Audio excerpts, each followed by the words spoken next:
সামনে এলো উড়ন্ত বাটপার বিডার চেয়ারম্যান আশিকুরের আরেক কেলেঙ্কারি। ডিপি ওয়ার্ল্ড চুক্তির ঝুলিয়ে আইএফসির খরচে বিআইডি এর প্রধানের বিদেশ সফর। বন্ধন বিক্রির ষড়যন্ত্রে এবার নেমেছে নতুনভাবে। চন্দন নন্দীর প্রকাশিত এক রিপোর্ট নর্থ ইস্ট নিউজে যা প্রকাশিত হয়েছে। বিস্তারিত রাজনৈতিক এবং অর্থনৈতিকভাবে তুলে ধরা হয়েছে কিভাবে সে এই বাটপারি করছে। চট্টগ্রাম বন্দরের নিউ মেরিন কন্টেইনার টার্মিনাল ইজারা দেওয়া নিয়ে অন্তর্বর্তীকালীন সরকার থেকে শুরু করে বিএনপি, জামাত, এনসিপির ধোঁয়াশাপূর্ণ ভূমিকা, আইএফসির অর্থায়নে আশিক চৌধুরীর মার্কিন সফর এবং ডিপি ওয়ার্ল্ডের সাথে ৩০ বছরের ইজারা চুক্তির ষড়যন্ত্র। সাংবাদিক চন্দন নন্দীর এই বিশেষ প্রতিবেদনে উন্মোচিত হয়েছে দেশের প্রধান অর্থনৈতিক প্রবেশদ্বার চট্টগ্রাম বন্দর এবং নিউ মেরিন কন্টেইনার নিয়ে এক দীর্ঘমেয়াদী এবং অস্পষ্ট ভূ রাজনৈতিক চাল। চিন্তা করুন, চট্টগ্রাম বন্দরে যে নিউ মেরিন টার্মিনাল একা দেশের মোট কন্টেইনারের পরিবহনের ৪৪% পরিচালনা করে, যা সম্পূর্ণ লাভজনক এবং শতভাগ জাতীয় নিয়ন্ত্রণে রয়েছে, সেটিকে দুবাই ভিত্তিক ডিপি ওয়ার্ল্ডের হাতে তুলে দেওয়ার তোড়জোড় চলছে বছরের পর বছর ধরে।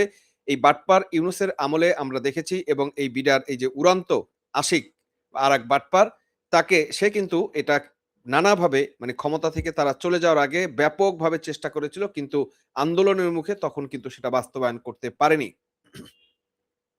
আর এই চুক্তির জটিলতা সমাধান না করে জনগণের হাজার হাজার কোটি টাকার আর্থিক ক্ষতি করে অন্তর্বর্তীকালীন বাটপার ইউনূস সরকার এবং বর্তমান নীতি নির্ধারকরা আসলে কি করছেন, সেগুলো আমরা একটু আলোচনা করব। পিপিপি কর্তৃপক্ষ ও বিআইডিএ বিডিআর যে প্রধান আশিক চৌধুরী আন্তর্জাতিক অর্থায়নের কর্পোরেশনের আইএফসির শতভাগ খরচে আমেরিকা সফরে যাচ্ছেন প্রশিক্ষণ নিতে। যে আইএফসি নিজেই এই চুক্তির লেনদেন উপদেষ্টা, তাদের খরচেই সরকারি আমলার যুক্তরাষ্ট্র ভ্রমণ, এটি কি স্বার্থের দ্বন্দ্ব, কনফ্লিক্ট অফ ইন্টারেস্ট নয়, নাকি দেশের লাভজনক বন্দর বিদেশিদের হাতে তুলে দেওয়ার পুরস্কার?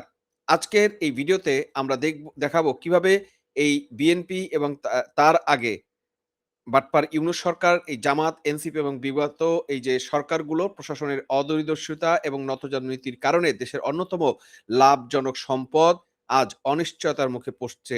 দর্শক, ভিডিওটি শেষ পর্যন্ত দেখুন। ঘটনার মূল নথিপত্র বিশ্লেষণ করা যাক। ৬ই আগস্ট ২০২৬ তারিখে প্রধানমন্ত্রী কার্যালয় থেকে একটি আদেশ জারি করা হয়েছে। আদেশে বলা হয়, পাবলিক প্রাইভেট পার্টনারশিপ পিপিপি কর্তৃপক্ষের প্রধান নির্বাহী কর্মকর্তা ও বিডার নির্বাহী চেয়ারম্যান আশিক চৌধুরী মাহমুদ বিন হারুন আগামী ২৪ থেকে ২৮ আগস্ট যুক্তরাষ্ট্রে আইএফসি স্ট্যানফোর্ড জ্যেষ্ঠ পর্যায়ের প্রশিক্ষণ কর্মসূচিতে অংশ নেবেন, এবং সবচেয়ে গুরুত্বপূর্ণ বিষয় হলো এই সফরের সকল খরচ বহন করবে আন্তর্জাতিক অর্থায়ন কর্পোরেশন আইএফসি। কি চমৎকার এক ঘটনা দেখেন।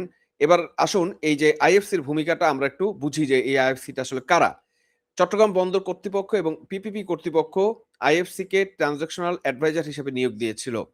তাদের কাজ ছিল এনসিটি ইজারা যথার্থতা বা কিভাবে দেওয়া যায় সেটা কিন্তু ডিউ ডেলিগেশন যেটা আছে, ডেলিগেন্স যেটা আছে, সেটাকে যাচাইকরণ করা, চুক্তি প্রস্তুত করা এবং ডিপি ওয়ার্ল্ডের সাথে আলোচনা সহজতর করা। যে আইএফসি এই নিজে একটি বিদেশি বেসরকারি কোম্পানির পক্ষে চুক্তির রূপরেখা তৈরি করছে, সেই আইএফসি যখন চুক্তির দর কষাকষির মূল টেবিলে থাকা বাংলাদেশের সরকারি কর্মকর্তাকে বিদেশ ভ্রমণের পুরো খরচ দেন, তখন সাধারণ মানুষের মনে প্রশ্ন ওঠা কি এটা স্বাভাবিক নয়? এটিকে সোজা বাংলায় কি বলে? এটি কি কোনো উপহার নাকি স্বার্থের স্পষ্ট দ্বন্দ্ব? ডিপি ওয়ার্ল্ডকে এনসিটি লিখে দেওয়ার প্রসেস যখন ঝুলন্ত, যখন দেশের বন্দর অচল হয়ে হাজার হাজার কোটি টাকার ক্ষতি হচ্ছে, তখন আমাদের নীতি নির্ধারকরা ওয়াশিংটনের প্রশিক্ষণের নামে আনন্দ ভ্রমণে ব্যস্ত। দর্শক, আসুন এই পাঠক এবং দর্শকদের সহজ ভাষায় আমরা একটু বুঝিয়ে বলি যে এনসিটি প্রকল্পটি আসলে কি, নিউমেরিক কন্টেইনার টার্মিনাল যেটা আছে সেটা আসলে কি, এর পিছনে আসল অঙ্কটি কোথায়। ২০১৯ সালে সংযুক্ত আরব আমিরাতের সরকারি প্রতিষ্ঠান ডিপি ওয়ার্ল্ডের সাথে জি2জি কাঠামোর অধীনে আলোচনা শুরু হয়েছিল। প্রকল্পের সম্ভাব্যতা সমীক্ষায় $২০৫ মিলিয়ন বিনিয়োগ ধরা হয়েছিল। প্রাথমিক প্রস্তাব ছিল ৬ মাসের রূপান্তরকালীন সময়, এরপর ১৫ বছরের জন্য পরিচালনা এবং রক্ষণাবেক্ষণ ইজারা। মেয়াদ শেষে অতিরিক্ত সরঞ্জাম ছাড়া বাকি সব প্রযুক্তি চট্টগ্রাম কর্তৃপক্ষের কাছে ফেরত আসবে। কিন্তু ২০২৪ সালের আগস্টের পর টানা ১৮ মাস ক্ষমতায় থাকা বাটপার ইউনূসের নেতৃত্বাধীন অন্তর্বর্তীকালীন সরকার কি করল?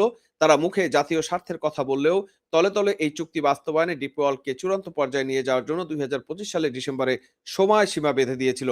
তারা চুক্তি বাতিল করেনি, আবার স্বচ্ছ প্রক্রিয়া উন্মুক্ত আন্তর্জাতিক দরপত্র আহ্বান করেনি।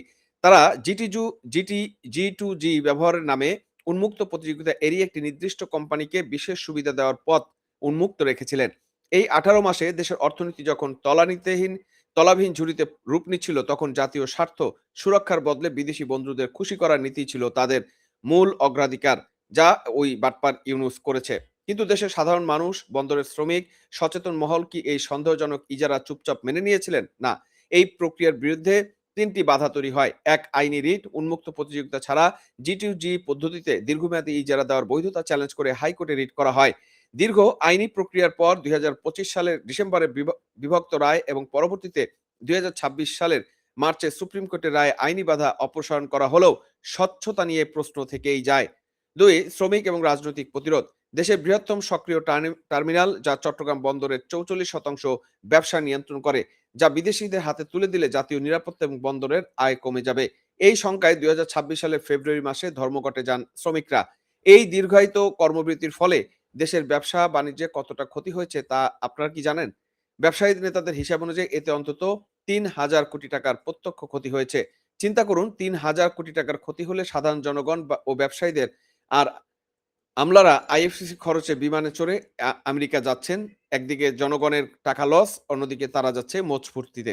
ডিপি ওয়ার্ল্ডের যুগান্তকারী সুযোগ সন্ধানী যে আচরণ, সেটা আমরা যদি বলতে চাই, সেটা হচ্ছে ৮ই ফেব্রুয়ারি আশিক চৌধুরী নিজে স্বীকার করেছেন যে ডিপি ওয়ার্ল্ড খসড়া চুক্তি পর্যবেক্ষণ করতে অতিরিক্ত সময় চাইছে। অর্থাৎ আমাদের সরকার যখন তাদের ইজারা দেওয়ার জন্য পা ধরে বসে আছে, তখন বিদেশি কোম্পানি সময় ক্ষেপণ করে নিজেদের শর্ত আরো শক্ত করেছিল। ক্ষমতা পরিবর্তনের পর এপ্রিল ও জুন ২০২৬-এ নৌ পরিবহন মন্ত্রণালয় যেসব লুকোচুরি খেলছে, তা দেখলে যেকোনো সচেতন মানুষ হাসবেন না কাঁদবেন বুঝতে পারবেন না।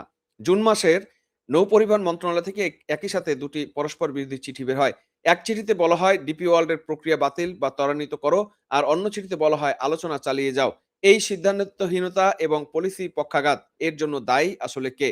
এর চেয়ে বিপজ্জনক বিষয় হলো, চুক্তি বিলম্বের সুযোগ নিয়ে ডিপি ওয়ার্ল্ড এখন মূল যে প্রস্তাব দিয়েছিল, সেটাই মোটামুটি বদলে ফেলেছে। তারা ১৫ বছরের ইজারার বদলে এখন ৩০ বছর ইজারা চাইছে।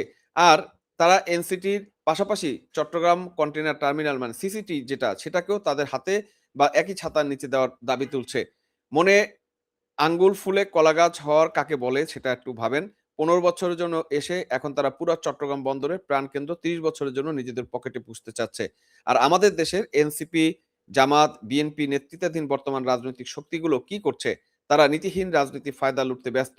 জামাত, বিএনপি, এনসিপির মতো দলগুলো নিজেদের মধ্যে কাদা ছুড়োছুড়ি করছে। আর জাতীয় নিরাপত্তার এই বিশাল হুমকি এবং বন্দর নিয়ে বিদেশি চক্রান্তের বিরুদ্ধে তাদের কোনো স্পষ্ট রোড ম্যাপ নেই। চট্টগ্রাম বন্দর কোনো সাধারণ ব্যবসা প্রতিষ্ঠান নয়। এটি বাংলাদেশের অর্থনৈতিক হৃৎপিণ্ড। চট্টগ্রাম বন্দর কর্তৃপক্ষের চেয়ারম্যান নিজে সতর্ক করে দিয়েছেন যে এই চুক্তি বিলম্বিত হলে ইইউ এর সাথে সার্বিক G2G সম্পর্ক ক্ষতিগ্রস্ত হতে পারে। কিন্তু তার মানে এই নয় যে সম্পর্কের খাতিরে বা আইএফসির সামান্য ট্রেনিং সুবিধার লোভে আমাদের দেশের রাজস্ব, জাতীয় নিয়ন্ত্রণ, হাজার হাজার বন্দর শ্রমিকের ভবিষ্যৎ জলাঞ্জলি দিতে হবে।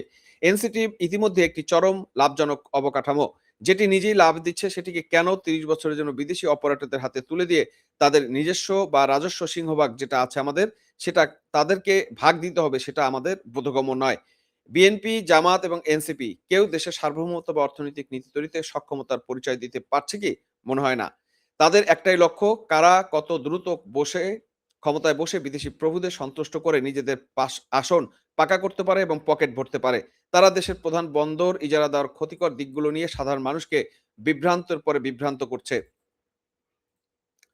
উপসংহারে এসে আমরা যে জিনিসটা বলতে পারি দর্শক, যদি সার্বিক বিবেচনা করি এই আলোচনার ক্ষেত্রে, আপনি দেখেন এটা নর্থ ইস্ট নিউজ যে তথ্যটি আমাদের সামনে ব্রেক করেছে, সেটা বলছে Bangladesh PPP chief Ashiq Chowdhury set for IFC funded US trip aimed DP World deal, মানে ডিপি ওয়ার্ল্ডের ডিলটাকে সে ডিলে করার জন্য এই আইএফসির অর্থায়নে সে যাচ্ছে। এই হচ্ছে আরেকটা বাটপার, তাকে আমরা উড়ান্ত বাটপার বলি। এবং মানে সে বিমান থেকে ঝাঁপ দেওয়ার আ তার ছিল লাইফের এইম বা বলেন, তার ব্যবসা বলেন, এই ধরনের ড্রাইভিং ছিল। সেখান থেকে এসে এখন সে বাংলাদেশে বিনিয়োগ প্রতিষ্ঠানের চেয়ারম্যান হয়ে বসে আছে। মানে এরা হচ্ছে দেশটাকে ধ্বংস করার, এই বাটপার ইউনূস এইসব কুলাঙ্গারদের কোথা থেকে ধরে নিয়ে এসে এই দেশটাকে পুরোপুরি একদম খতম করার জন্য বা তলাবিহীন চুরি করার জন্য যা লাগে সবকিছু করেছে। আর এখন এই যে তারেক রহমানের সরকার, সে তো আবার সেই বাটপার ইউনূস সরকারের এক্সটেনশন। সুতরাং একইভাবে কিন্তু সে এই আশিক চৌধুরীকে তার পদে বসায় রাখছে যাতে লুটপাটটা সহজে ভাগে-যোগে সবাই মিলে করতে পারে। দর্শক, যে চুক্তি স্বচ্ছ নয়, যা উন্মুক্ত দরপত্রের মাধ্যমে হয়নি, যা শ্রমিক ও দেশের স্বার্থের বিরুদ্ধে যায়, যা নিয়ে পদে পদে আইএফসি ও বিদেশি কোম্পানির স্বার্থ জড়িত, সেই চুক্তি বাস্তবায়নের জন্য তাড়াহুড়ো করা রাষ্ট্রদ্রোহিতার শামিল এবং এই চুক্তি করাও রাষ্ট্রদ্রোহিতার শামিল বলে মনে করি। কারণ একটা প্রতিষ্ঠান বাংলাদেশে যে লাভজনকভাবে কাজ করতেছে তাকে আমরা বিদেশি কোম্পানির হাতে কেন ইজারা দিব? কেন আমি আমার সম্পদ আরেকজনের কাছে ইজারা দিয়ে তারপর তীর্থের কাকের মতো তাকায় থাকবো যে সে কখন আমার লাভের টাকাটা দিবে? মানে এটা নিজের পায়ে নিজে কুড়াল মারা ছাড়া অন্য কোনো কিছুই না। এই পিপিপির প্রধান এই বাটপার আশিক চৌধুরীর উচিত আইএফসির খরচে মার্কিন সফরে যাওয়ার আগে দেশের মানুষকে জবাব দেওয়া। কেন ৩,০০০ কোটি টাকার ক্ষতি হলো? কেন ১৫ বছর চুক্তিকে ৩০ বছর করার সুযোগ দেওয়া হচ্ছে? এবং কেন লাভজনক এনসিটি বিদেশি কোম্পানির হাতে তুলে দেওয়া হচ্ছে? দর্শক, আপনারা কি মনে করছেন চট্টগ্রাম বন্দরের নিউ মরিন টার্মিনাল কি বিদেশিদের হাতে দেওয়া উচিত? নাকি নিজস্ব ব্যবস্থাপনায় এটি আরো আধুনিক করা সম্ভব? বিএনপি, জামাত, এনসিপির এই নীরব ভূমিকাকে আপনারা কিভাবে দেখছেন? কমেন্ট করে আপনাদের মতামত জানাবেন। ভিডিওটি লাইক দিন এবং দেশের এই অর্থনৈতিক সচেতনতা বাড়াতে বেশি, বেশি শেয়ার করুন। একটা কথা বলে রাখি, এই ডিপিও ওয়ার্ল্ডের কাছে বা আইসিটিকে যখনই কোনো বিদেশি কোম্পানির কাছে দেওয়ার চক্রান্ত করা হবে, আমি আশা করি শ্রমিক সংগঠনগুলো, দেশের জনগণ সবাই মিলে তাকে রুখে দিবেন। দর্শক, আজকে বিদায় নিচ্ছি। দেখা হবে পরবর্তী ভিডিওতে অন্য কোনো বিষয় নিয়ে। ততক্ষণ ভালো থাকবেন, সুস্থ থাকবেন এবং নিরাপদ থাকবেন।